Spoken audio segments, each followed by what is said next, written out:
इथं मनपूर्वक स्वागत करतो व आपण इथे साठी जमल्या सर्वांना माहिती ना कशासाठी जमलो आहोत आपण नर्सरी डे कधी असतो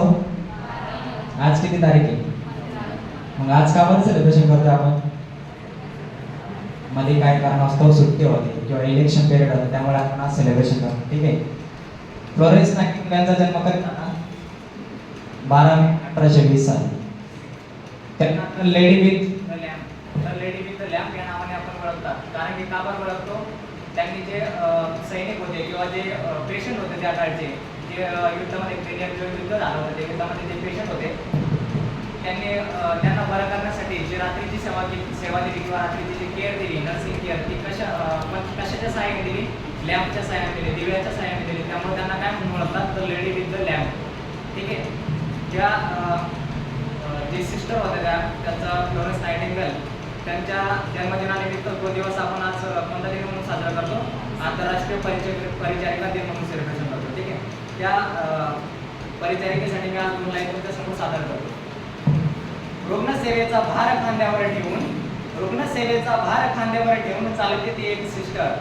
रुग्णसेवेचा भार खांद्यावर ठेवून चालते ती एक सिस्टर तसे तर तिच्या घरी असतात आई बाबा मुले व मिस्टर वर्चस्व सत्ता अधिकारी काहीच माहीत नसते तिला समाधानी असते ती कारण रुग्णसेवेचा मान मिळाला तिला करते ती रुग्णसेवा प्रतिज्ञेची ज्ञान ज्योत तेवत ठेवून त्यामुळे रुग्णही बरा होतो प्रकाशमान आरोग्य घेऊन करते काम ती निस्वार्थ निष्काम परोपकारी मन ठेवून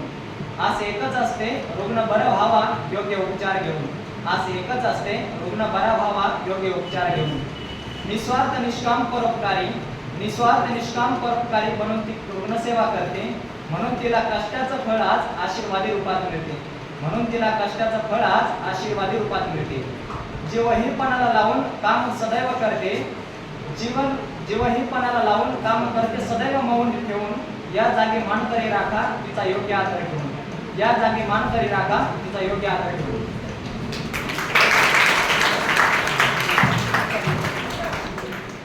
मला एक सांगा ज्यावेळेस हॉस्पिटलमध्ये नर्स असते त्यावेळेस पेशंट सोबत जास्त काळ कोण राहतात नर्स राहते की डॉक्टर राहतात मी आता नर्सच्या जीवनाबद्दलची कविता आहे 2 शब्दामध्ये मांडण्याचा प्रयत्न करतो तुमचा दिवस कदाचित उद्या 10 वाजता उजाडेल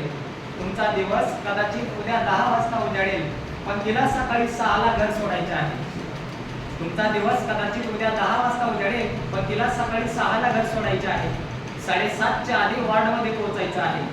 8 पर्यंत रात्रीच्या स्टाफला रिलीव्ह करायचं आहे 7:30 च्या आधी वॉर्डमध्ये पोहोचायचं आहे 8 पर्यंत रात्रीच्या स्टाफला रिलीव्ह करायचं आहे भेटेल त्या पीपीई मध्ये स्वतःला वाचवण्याचा प्रयत्न करायचा आहे वार्ड मधल्या सगळ्यांना